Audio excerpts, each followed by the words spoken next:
Hello, welcome, अस्सलाम वालेकुम, आदाब दोस्तों। उम्मीद है आप लोग खैरियत से होंगे। दोस्तों, हमारा सीरीज चल रहा है जो माइनॉरिटी रेसिडेंशियल स्कूल के प्रीवियस क्वेश्चन पेपर का एनालिसिस का, और हम उसे लेकर आ गए हैं फिर आपके लिए दोबारा। और ये है जो हमारे पास सेक्शन है, वो है 11th साइंस के लिए। और साइंस में जो है आपका बायोलॉजी का क्वेश्चन है। ठीक है, तो बायोलॉजी का सेक्शन हम देखने वाले हैं। आप भी जो है अपने जो है देखें इसको अच्छे से, और देखें कि किस तरह का प्रश्न आपको पूछा जाने वाला है। तो चलिए शुरू करते हैं। वीडियो में आखिर तक बने रहें, वीडियो को लाइक करें, शेयर करें। अगर अभी तक आपने हमारे चैनल को सब्सक्राइब नहीं किया है तो सब्सक्राइब जरूर कर ले। सबसे पहला सवाल जो हमारा है, यहाँ पे देख सकते हैं, निम्नलिखित में कौन एक पादप हार्मोन नहीं है?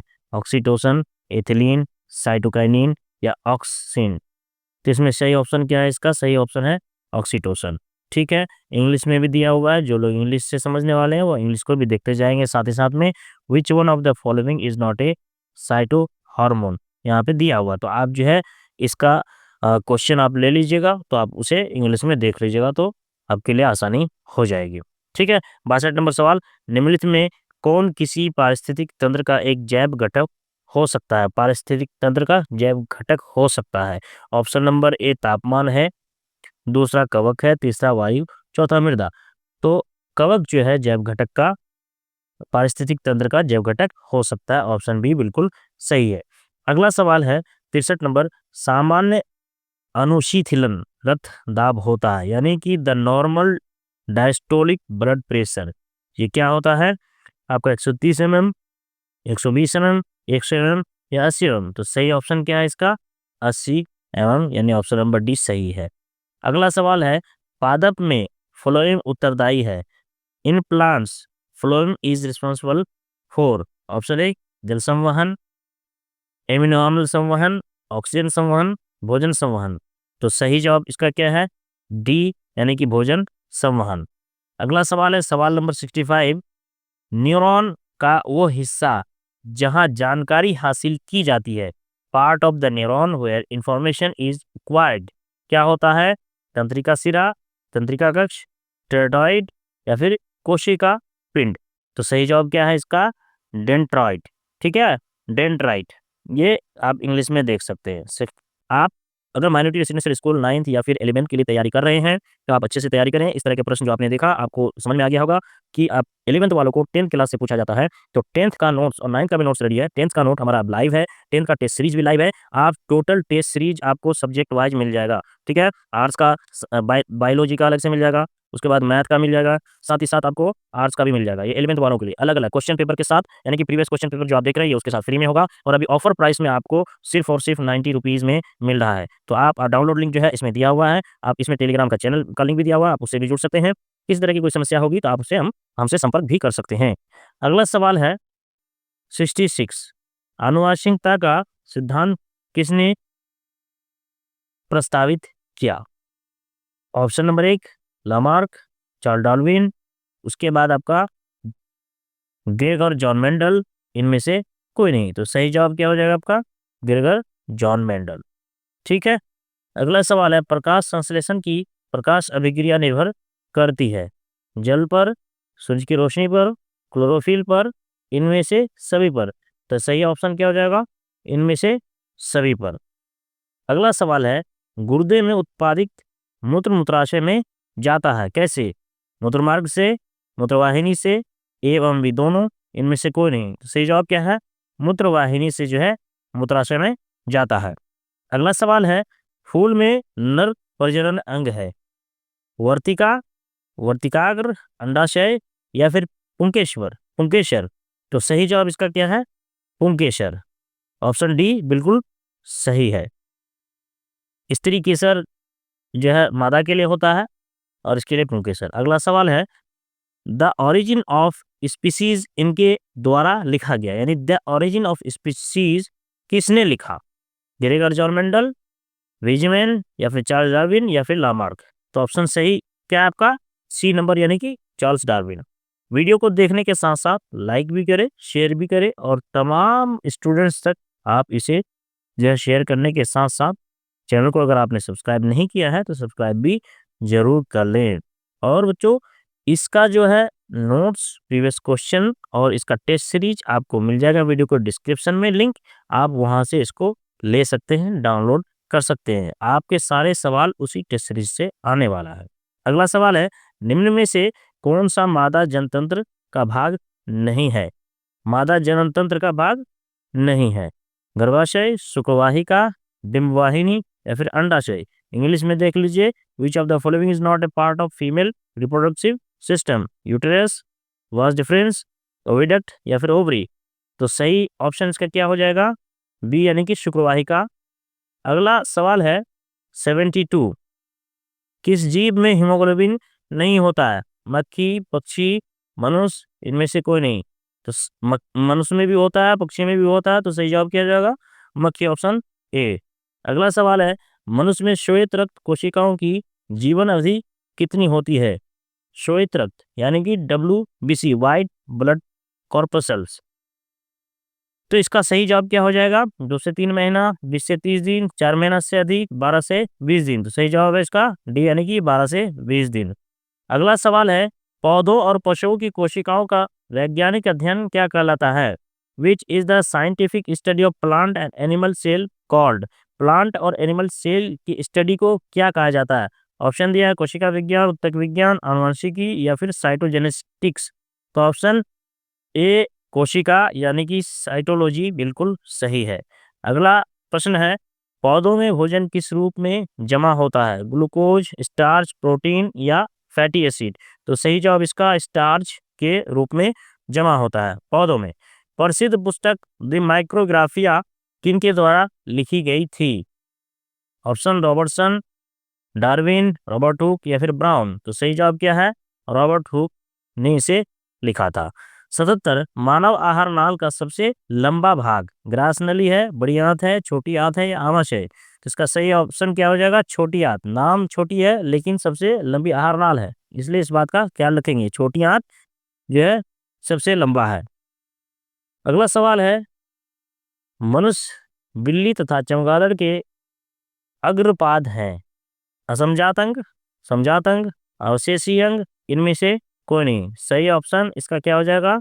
समजात अंग। यानी कि यहाँ पे आप चीज गौर करके देखिए कि क्वेश्चन जो इंग्लिश में है वो आपका डिफर कर सकता है। ये देखिए कितनी बड़ी जो है मिस्टेक है वी की, ये इसकी क्वेश्चन बनाने वाले की, यहाँ पे देख सकते हैं। हिंदी में आपका क्वेश्चन और उसका आंसर सही है, लेकिन अंग्रेजी में देखिए, अगला जो प्रीवियस क्वेश्चन है उसी का अंग्रेजी यहाँ पे आपको डाल दिया गया। Longest past of human alimentary canal is, ये है आपका आर्नल का सवाल। और यहाँ पे बिल्ली, मनुष्य और चमगादड़ के अग्रपात की बात की है, लेकिन ये इंग्लिश का क्वेश्चन और हिंदी का क्वेश्चन मैच नहीं कर रहा। तो इस हिसाब से आप जो है ना हिंदी के क्वेश्चन को प्रेफर करेंगे, ठीक से देखेंगे ध्यान से, अगर मैच नहीं कर रहा हो तो इस चीज़ का ख्याल रखेंगे एग्जाम में। ठीक है। अगला सवाल है, पादप अवशिष्ट संचित रहते हैं कोशिकीय रिक्तिकाओं में, पत्तियों में, छाल में, इनमें से सभी। तो सही जवाब क्या है? डी ऑप्शन, इनमें से सभी में। अगला है, साइ साइटोन का आकार होता है, साइटोन का आकार किस तरह का होता है? उसका शेप कैसा होता है? ताराकार, गोलाकार, त्रिभुजाकार, इनमें से कोई नहीं। तो सही जवाब क्या है? ताराकार। ठीक है। वीडियो को लाइक करते जाएं, एक बार तो लाइक बनता है, लाइक करते जाए, शेयर करते जाए और चैनल को सब्सक्राइब करना बिल्कुल भी ना भूलें। ऑक्सीजन युक्त रक्त को हृदय से शरीर के विभिन्न भागों में ले जाने वाली रक्त वाहिनियां कहलाती है। यानी कि आपके ऑक्सीजन युक्त रक्त को जो दिल से जो है लेकर जाता है शरीर के अन्य भागों में, तो कौन लेकर जाता है? नीलय, शिराएं, आलिंद या धमनियां। तो सही ऑप्शन क्या है? धमनियां। ठीक है, यानी कि आर्टरीज। अगला सवाल है, किन पौधों की पत्तियों पर स्टोमाटा अनुपस्थित होते हैं? तो ऑप्शन इसका बिल्कुल सही है, जलमग्न हाइड्रोफाइट्स में, यानी सबमर्ज हाइड्रोफाइट्स। क्वेश्चन आप इसको अच्छे से देख लेंगे। अगला सवाल है, पूर्व विकसित अंडाशय कहलाता है? पूर्ण, पूर्ण पूरी तरह से विकसित अंडाशय क्या कहलाता है? बीज, फल, बीजांड, इनमें से कोई नहीं। तो इसका सही जवाब क्या है? फल, यानी कि फ्रूट। ठीक। 84, ग्लूकोज का रासायनिक सूत्र क्या है? ग्लूकोज का रासायनिक सूत्र है C6H12O6। ऑप्शन बी सही है। 85 नंबर, निम्नलिखित में से किसे पौधे का प्रकाश संश्लेषी इकाई कहते हैं? क्लोरोप्लास्ट, प्लास्टिड, क्लोरोफिल या फिर क्वांटासोम। ठीक है, तो ऑप्शन सही है इसका क्लोरोफिल। अगला 86 ट्रिप्सन नामक एंजाइम पाया जाता है। ट्रिप्सन नामक एंजाइम पाया जाता है किसमें? पित्ताशय में, अग्नाशय में, आंत्र रस में या जठर रस में। ठीक है, तो ये अग्नाशय में पाया जाता है। ठीक, अगला सवाल है आहार नाल का सबसे लंबा भाग है। ये सवाल जो है पीछे भी गुजरा, सेम क्वेश्चन को दोहरा दिया गया। आहार नाल का सबसे लंबा भाग क्या है? तो ऑप्शन बी छोटी आंत। ठीक है, अगला सवाल है ग्लाइकोलिसिस की प्रक्रिया संपन्न होती है, यानी कि एक सवाल दोबारा भी आ सकता है, इस चीज को भी आप ध्यान रखेंगे। ग्लाइकोलिसिस की प्रक्रिया संपन्न होती है केंद्र में, कोशिका द्रव में, माइटोकॉन्ड्रिया में या फिर स्टोमाटा में। तो ये जो ग्लाइकोलिसिस की प्रक्रिया होती है वो कोशिका द्रव में होती है। इसका सही ऑप्शन है ऑप्शन नंबर बी। अगला है 89 निम्नलिखित में से कौन फूल में नर प्रजनन अंग है? फूल का जो है नर प्रजनन अंग कौन सा है? ये भी सवाल पीछे गुजरा। इसका सही ऑप्शन है आपका पुंकेसर। ठीक है, स्त्री केसर जो है मादा में होता है और पुंकेसर नर में होता है। अगला सवाल है पौधों में श्वसन क्रिया के अंतर्गत एटीपी के टूटने से कितनी ऊर्जा मुक्त होती है? तो इसका सही जवाब है आपका 30.5 के। उसके बाद अगला सवाल है पादप अपशिष्ट जमा होता है। पादप अपशिष्ट जमा होता है किसमें? पत्तियों में, छाल में, कोशिका रिक्तिकों में, इनमें से सभी। तो सब में जमा होता है, ऑप्शन डी बिल्कुल सही है। 92 मनुष्य की आहार नाल कौन सा भाग किसी एंजाइम को स्रावित नहीं करता है? मनुष्य की आहार नाल का कौन सा भाग किसी एंजाइम को स्रावित नहीं करता है? ध्यान रखिएगा, मुंह, ग्रासनली, आमाशय, इनमें से कोई नहीं। मुंह और आमाशय से आपका एंजाइम रिलीज होता है, ग्रासनली से नहीं होता, ऑप्शन बी सही है। मूत्र की सांद्रता किसकी उपस्थिति पर निर्भर करता है? ये एडीएच के उपस्थिति में निर्भर करता है, ऑप्शन बी सही है। अगला सवाल है 94 कौन सा हार्मोन पौधे की वृद्धि से संबंधित नहीं है? पौधे की वृद्धि से संबंधित नहीं है। ऑक्सीजन, उसके बाद जिबरेलिन, उसके बाद साइटोकाइनिन, उसके बाद है आपका एब्सिसिक अम्ल। तो ये क्या हो जाएगा? एब्सिसिक अम्ल, ऑप्शन डी बिल्कुल सही है। अगला है जीव विज्ञान की वो शाखा जो गुणों के वंशानुक्रम के अध्ययन को से संबंधित है, यानी गुण। तो ऑप्शन बी आनुवांशिकी यानी कि जेनेटिक्स। ठीक है, अगला सवाल है 96 ग्लूकोज में कार्बन के कितने परमाणु होते हैं? इससे पहले ही सवाल गुजरा, उसमें दिया हुआ है कि C6 होता है। तो ऑप्शन बी बिल्कुल सही है। इथाइल अल्कोहल किस प्रकार के श्वसन से बनता है? वायवीय या अवायवीय, किण्वन, इनमें से कोई नहीं। तो सही ऑप्शन क्या हो जाएगा इसका? किण्वन यानी कि फर्मेंटेशन। प्रकृति में ऑक्सीजन का संतुलन कैसे बना रहता है? संयोजन क्रिया, प्रकाश संश्लेषण द्वारा, अपघटन द्वारा, इनमें से कोई नहीं।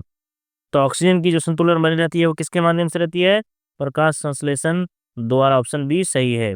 99 निम्नलिखित जीवों में किस में अलैंगिक जनन द्विखंडन द्वारा नहीं होता है?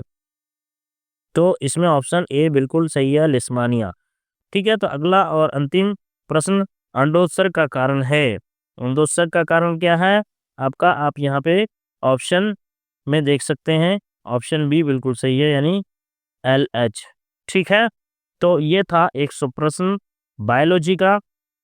आप सब जो है बायोलॉजी के जितने भी स्टूडेंट्स हैं या फिर मैथ्स के हैं या आर्ट्स के हैं, सभी से मेरा ये कहना है कि अभी आप हमारे नोट्स को भी देख सकते हैं, क्योंकि ये जो सवाल है टोटल के टोटल क्लास 10th के जो सब्जेक्ट्स है उससे सवाल आने वाला है और आया भी है, जैसा आप देख सकते हैं। तो नोट्स को आप प्रेफर कर सकते हैं, तो डिस्क्रिप्शन में दिया हुआ है, आप एक बार चेक कर लेंगे। तो बहुत बहुत शुक्रिया।